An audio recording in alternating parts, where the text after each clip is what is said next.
आ ही गया, जिसका हम सभी फरवरी से इंतजार कर रहे थे। मैं मन की बात के माध्यम से एक बार फिर आपके बीच, अपने परिवारजनों के बीच आया हूं। एक बड़ी प्यारी सी उक्ति है, इति विदा पुनर्मिलनाय। इसका अर्थ भी उतना ही प्यारा है। मैं विदा लेता हूं फिर मिलने के लिए। इसी भाव से मैंने फरवरी में आपसे कहा था कि चुनाव नतीजों के बाद फिर मिलूंगा, और आज मन की बात के साथ मैं आपके बीच फिर हाजिर हूं। उम्मीद है आप सब अच्छे होंगे, घर में सबका स्वास्थ्य अच्छा होगा। और अब तो मानसून भी आ गया है, और जब मानसून आता है तो मन भी आनंदित हो जाता है। आज से फिर एक बार हम मन की बात में ऐसे देशवासियों की चर्चा करेंगे जो अपने कामों से समाज में, देश में बदलाव ला रहे हैं। हम चर्चा करेंगे हमारी समृद्ध संस्कृति की, गौरवशाली इतिहास की और विकसित भारत के प्रयास की। साथियों, फरवरी से लेकर अब तक जब भी महीने का आखिरी रविवार आने को होता था, तब मुझे आपसे इस संवाद की बहुत कमी महसूस होती थी। लेकिन मुझे ये देखकर बहुत अच्छा भी लगा कि इन महीनों में आप लोगों ने मुझे लाखों संदेश भेजे। मन की बात रेडियो प्रोग्राम भले ही कुछ महीने बंद रहा हो, लेकिन मन की बात का जो स्पिरिट है, देश में, समाज में हर दिन अच्छे काम, निस्वार्थ भावना से किए गए काम, समाज पर पॉजिटिव असर डालने वाले काम निरंतर चलते रहे। चुनाव की खबरों के बीच निश्चित रूप से मन को छू जाने वाली ऐसी खबरों पर आपका ध्यान गया होगा। साथियों, मैं आज देशवासियों को धन्यवाद भी करता हूं कि उन्होंने हमारे संविधान और देश की लोकतांत्रिक व्यवस्थाओं पर अपना अटूट विश्वास दोहराया है। 24 का चुनाव दुनिया का सबसे बड़ा चुनाव था। दुनिया के किसी भी देश में इतना बड़ा चुनाव कभी नहीं हुआ, जिसमें 65 करोड़ लोगों ने वोट डाले हैं। मैं चुनाव आयोग और मतदान की प्रक्रिया से जुड़े हर व्यक्ति को इसके लिए बधाई देता हूं। मेरे प्यारे देशवासियों, आज 30 जून का यह दिन बहुत ही महत्वपूर्ण है। इस दिन को हमारे आदिवासी भाई बहन हूल दिवस के रूप में मनाते हैं। यह दिन वीर सिद्धो कान्हू के अदम्य साहस से जुड़ा है, जिन्होंने विदेशी शासकों के अत्याचार का पुरजोर विरोध किया था। वीर सिद्धो कान्हू ने हजारों संथाली साथियों को एकजुट करके अंग्रेजों का जी जान से मुकाबला किया। और जानते हैं ये कब हुआ था?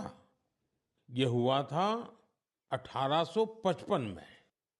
यानी ये 1857 में भारत के प्रथम स्वतंत्रता संग्राम से भी 2 साल पहले हुआ था।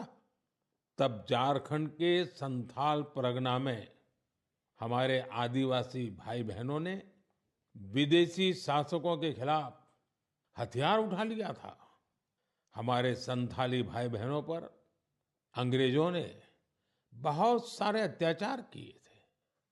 उन पर कई तरह के प्रतिबंध भी लगा दिए थे। इस संघर्ष में अद्भुत वीरता दिखाते हुए वीर सिद्धो और कान्हू शहीद हो गए।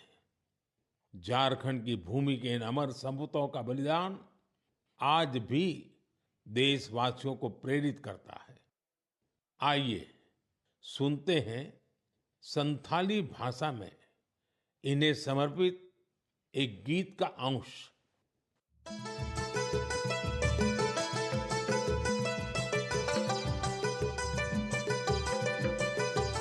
सीधा कानू बोल बुहा मनावे 29 जन जहाँ दिसमरिया मरंग हुदो सांताल हुलका सांताल हुदो आंदोड़लिना इंग्रेज कानून भंगोड़लिना जुमी बंजो एसपीटी एकिला गोइना जंगारे पैगान साड़ी कने झाम जा उनको होले बुहा होले होले।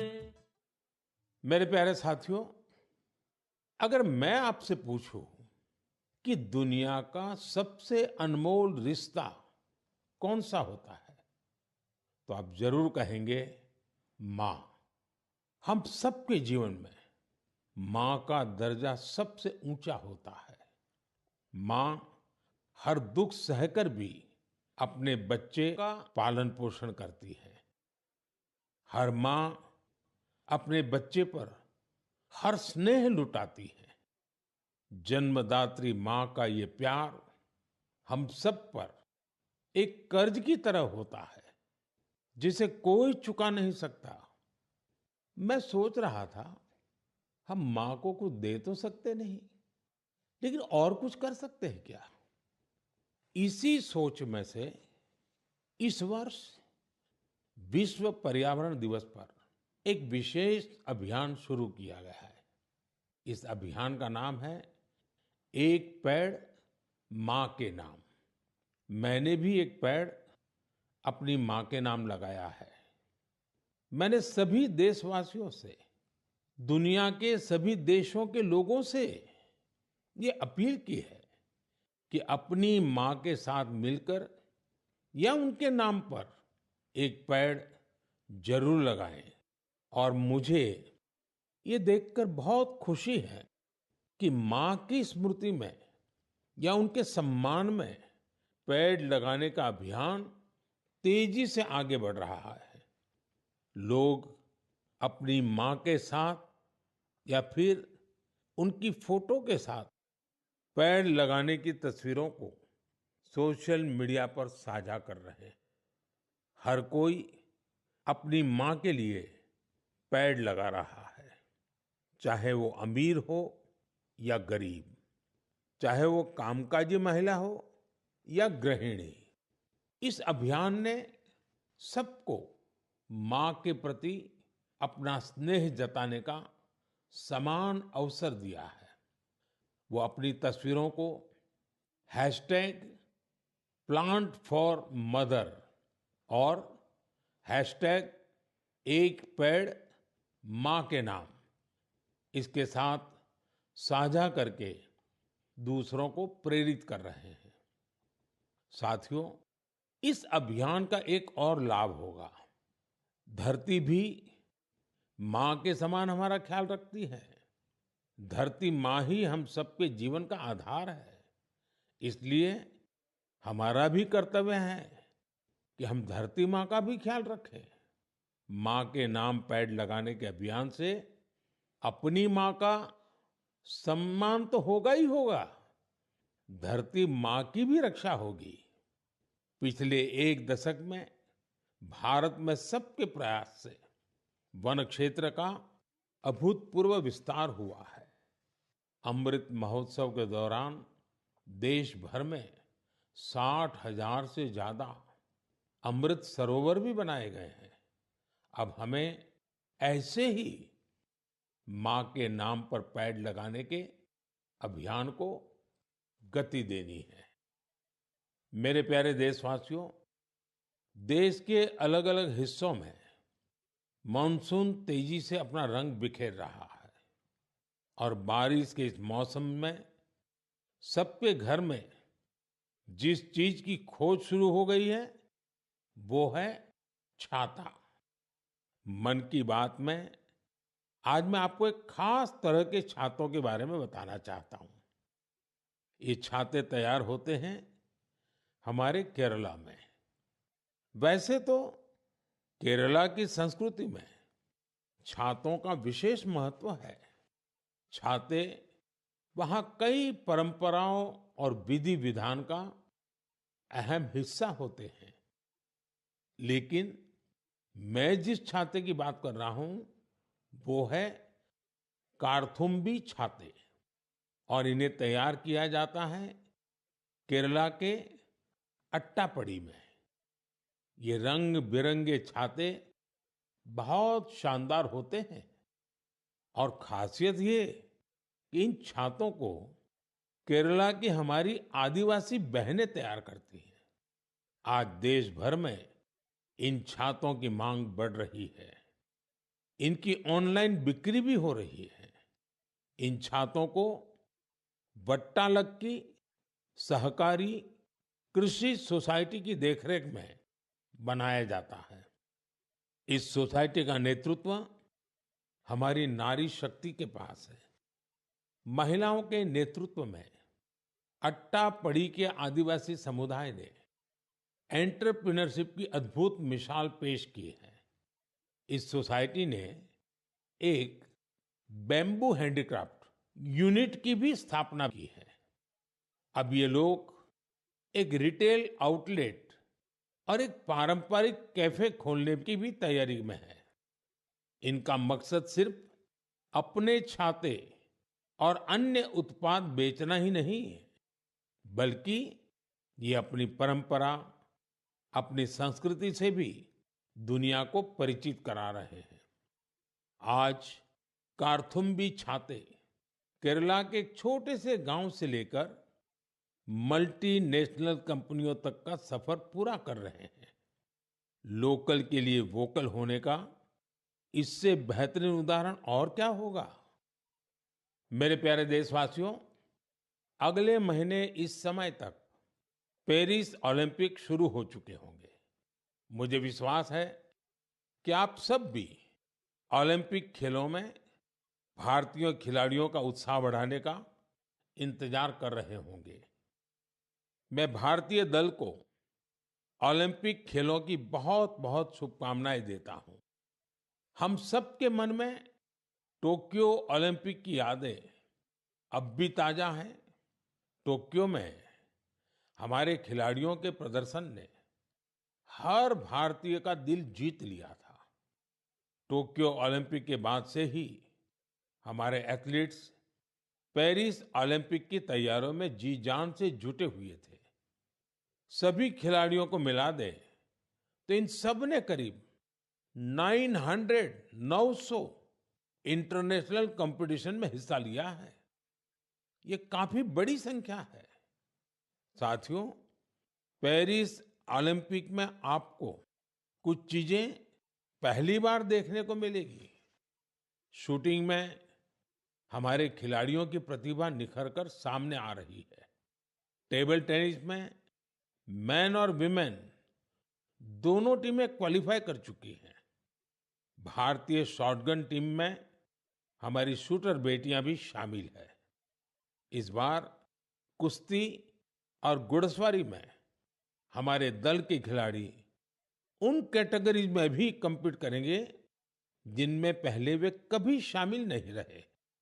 इससे आप ये अनुमान लगा सकते हैं कि इस बार हमें खेलों में अलग लेवल का रोमांच नजर आएगा।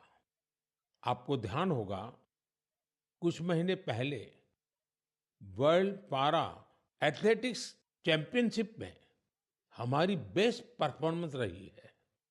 वहीं चेस और बैडमिंटन में भी हमारे खिलाड़ियों ने परचम लहराया है। अब पूरा देश ये उम्मीद कर रहा है कि हमारे खिलाड़ी ओलंपिक्स में भी बेहतरीन प्रदर्शन करेंगे। इन खेलों में मेडल्स भी जीतेंगे और देशवासियों का दिल भी जीतेंगे। आने वाले दिनों में मुझे भारतीय दल से मुलाकात का अवसर भी मिलने वाला है। मैं आपकी तरफ से उनका उत्साहवर्धन करूंगा। और हाँ, इस बार हमारा हैशटैग चीयर फॉर भारत है। इस हैशटैग के जरिए हमें अपने खिलाड़ियों को चीयर करना है, उनका उत्साह बढ़ाते रहना है, तो मोमेंटम को बनाए रखिए। आपका ये मोमेंटम भारत का मैजिक दुनिया को दिखाने में मदद करेगा। मेरे प्यारे देशवासियों, मैं आप सभी के लिए एक छोटी सी ऑडियो क्लिप प्ले कर रहा हूं।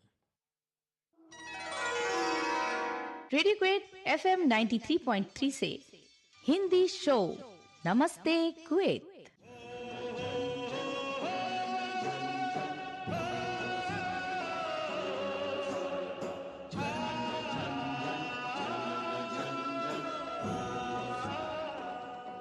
एक ऐसा कार्यक्रम जिसमें हम बात करेंगे कुवैत भारत संबंध के बारे में, कुवैत भारत संस्कृति के बारे में और उस रिश्ते के बारे में जो दोनों देशों को अलग-अलग क्षेत्रों में जोड़ता है। इस रेडियो कार्यक्रम को सुनकर आप भी हैरत में पड़ गए ना? तो आइए आपको इसके पीछे की पूरी बात बताते हैं। दरअसल ये कुवैत रेडियो के एक प्रसारण की क्लिप है। अब आप सोचेंगे कि बात हो रही है कुवैत की, तो वहां हिंदी कहां से आ गई? दरअसल कुवैत सरकार ने अपने नेशनल रेडियो पर एक विशेष कार्यक्रम शुरू किया है और वो भी हिंदी में। कुवैत रेडियो पर हर रविवार को इसका प्रसारण आधे घंटे के लिए किया जाता है। इसमें भारतीय संस्कृति के अलग अलग रंग शामिल होते हैं। हमारी फिल्में और कला जगत से जुड़ी चर्चाएं वहां भारतीय समुदाय के बीच बहुत लोकप्रिय हैं। मुझे तो यहां तक बताया गया है कि कुवैत के स्थानीय लोग भी इसमें खूब दिलचस्पी ले रहे हैं। मैं कुवैत की सरकार और वहां के लोगों का हृदय से धन्यवाद करता हूं, जिन्होंने ये शानदार पहल की है।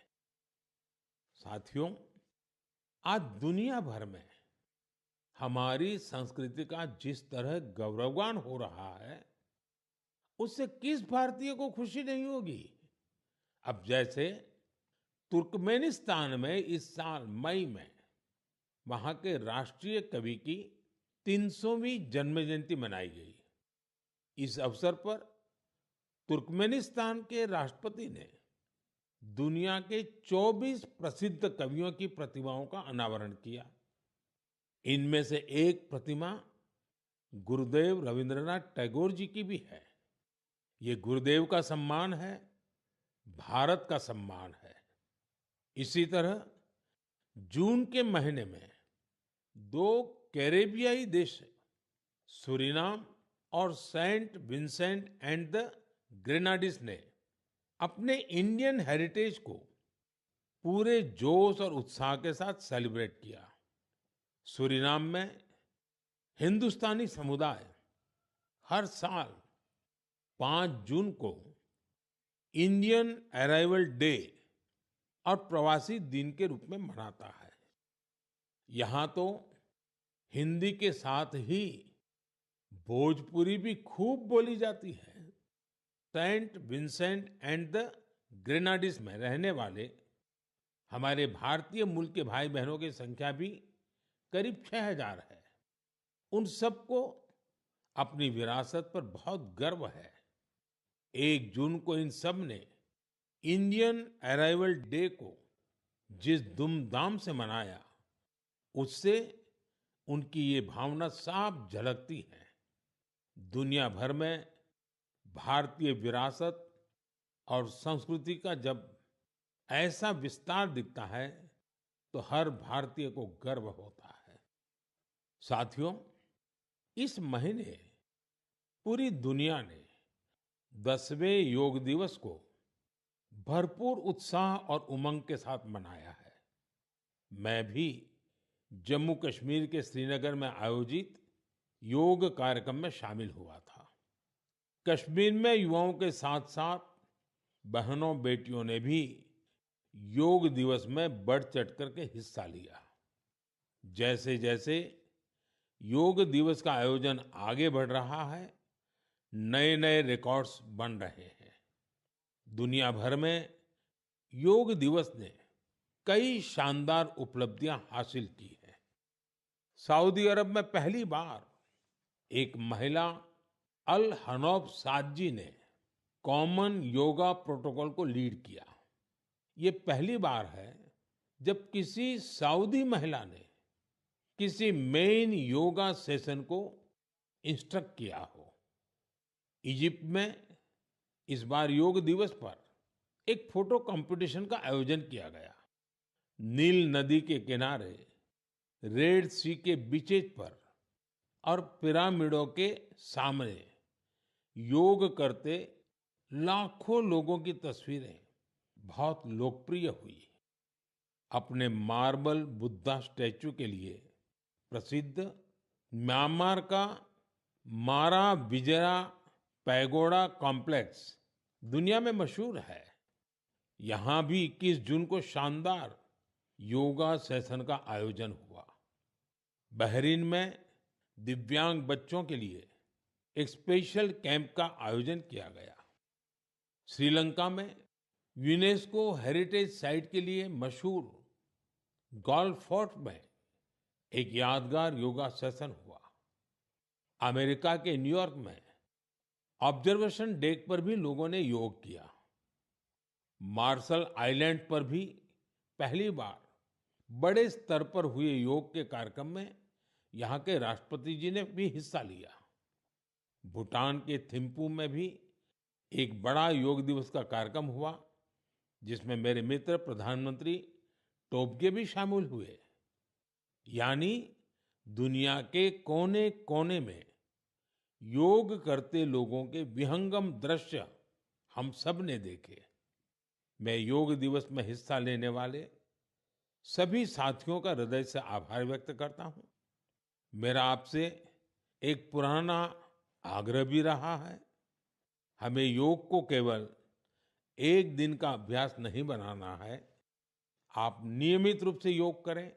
इससे आप अपने जीवन में सकारात्मक बदलावों को जरूर महसूस करेंगे। साथियों, भारत के कितने ही प्रोडक्ट्स हैं जिनकी दुनिया भर में बहुत डिमांड है, और जब हम भारत के किसी लोकल प्रोडक्ट को ग्लोबल होते देखते हैं तो गर्व से भर जाना स्वाभाविक है। ऐसा ही एक प्रोडक्ट है अराकू कॉफी। अराकू कॉफी आंध्र प्रदेश के अल्लूरी सीताराम राजू जिले में बड़ी मात्रा में पैदा होती है। ये अपने रिच फ्लेवर और अरोमा के लिए जानी जाती है। अराकू कॉफी की खेती से करीब 1.5 लाख आदिवासी परिवार जुड़े हुए हैं। अराकू कॉफी को नई ऊंचाई देने में गिरिजन कोऑपरेटिव की बहुत बड़ी भूमिका रही है। इसने यहाँ के किसान भाई बहनों को एक साथ लाने का काम किया और उन्हें अराकू कॉफी की खेती के लिए प्रोत्साहन दिया। इससे इन किसानों की कमाई भी बहुत बढ़ गई है। इसका बहुत लाभ कोंडा डोरा आदिवासी समुदाय को भी मिला है। कमाई के साथ साथ उन्हें सम्मान का जीवन भी मिल रहा है।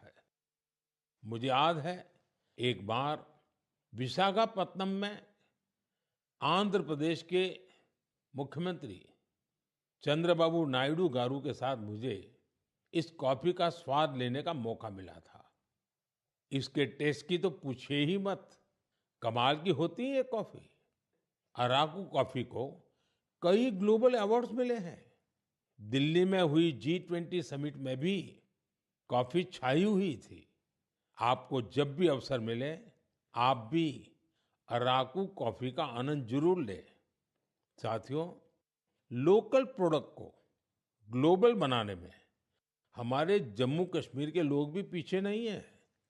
पिछले महीने जम्मू कश्मीर ने जो कर दिखाया है, वो देश भर के लोगों के लिए भी एक मिसाल है। यहाँ के पुलवामा से स्नो पीज की पहली खेप लंदन भेजी गई। कुछ लोगों को ये आइडिया सूझा कि कश्मीर में उगने वाली एक्सोटिक वेजिटेबल्स को क्यों न दुनिया के नक्शे पर लाया जाए। बस फिर क्या था, चकुरा गांव के अब्दुल राशिद मीर जी इसके लिए सबसे पहले आगे आए।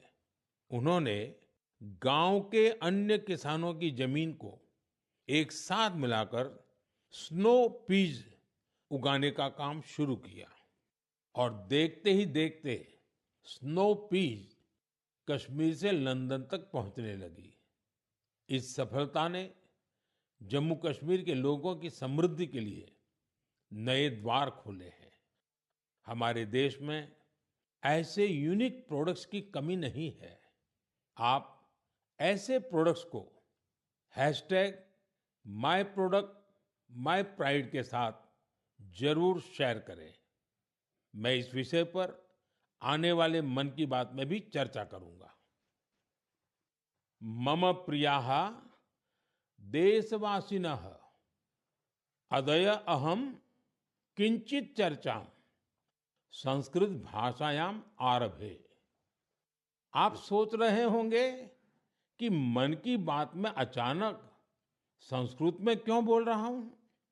इसकी वजह है, आज संस्कृत से जुड़ा एक खास अवसर। आज 30 जून को आकाशवाणी का संस्कृत बुलेटिन अपने प्रसारण के 50 साल पूरे कर रहा है। 50 वर्षों से लगातार इस बुलेटिन ने कितने ही लोगों को संस्कृत से जोड़े रखा है। मैं ऑल इंडिया रेडियो परिवार को बधाई देता हूं। साथियों, संस्कृत की प्राचीन भारतीय ज्ञान और विज्ञान की प्रगति में बड़ी भूमिका रही है। आज के समय की मांग है कि हम संस्कृत को सम्मान भी दें और उसे अपने दैनिक जीवन से भी जोड़ें। आजकल ऐसा ही एक प्रयास बेंगलुरु में कई और लोग कर रहे हैं। बेंगलुरु में एक पार्क है, कब्बन पार्क। इस पार्क में यहाँ के लोगों ने एक नई परंपरा शुरू की है। यहाँ हफ्ते में एक दिन, हर रविवार, बच्चे, युवा और बुजुर्ग आपस में संस्कृत में बात करते हैं। इतना ही नहीं, यहाँ वाद विवाद के कई सेशन भी संस्कृत में ही आयोजित किए जाते हैं। इनकी इस पहल का नाम है संस्कृत वीकेंड। इसकी शुरुआत एक वेबसाइट के जरिए समष्टि गुब्बी जी ने की है। कुछ दिनों पहले ही शुरू हुआ ये प्रयास बेंगलुरु वासियों के बीच देखते ही देखते काफी लोकप्रिय हो गया है। अगर हम सब इस तरह के प्रयास से जुड़े तो हमें विश्व की इतनी प्राचीन और वैज्ञानिक भाषा से बहुत कुछ सीखने को मिलेगा। मेरे प्यारे देशवासियों, मन की बात के इस एपिसोड में आपसे जुड़ना बहुत अच्छा रहा। अब ये सिलसिला फिर पहले की तरह चलता रहेगा। अब से एक सप्ताह बाद पवित्र रथ यात्रा की शुरुआत होने जा रही है। मेरी कामना है कि महाप्रभु जगन्नाथ की कृपा सभी देशवासियों पर सदैव बनी रहे। अमरनाथ यात्रा भी शुरू हो चुकी है और अगले कुछ दिनों में पंढरपुर वारी भी शुरू होने वाली है। मैं इन यात्राओं में शामिल होने वाले सभी श्रद्धालुओं को शुभकामनाएं देता हूं। आगे कच्छी नववर्ष, आषाढ़ी बीज का त्योहार भी है। इन सभी पर्व त्योहारों के लिए भी आप सभी को ढेर सारी शुभकामनाएं।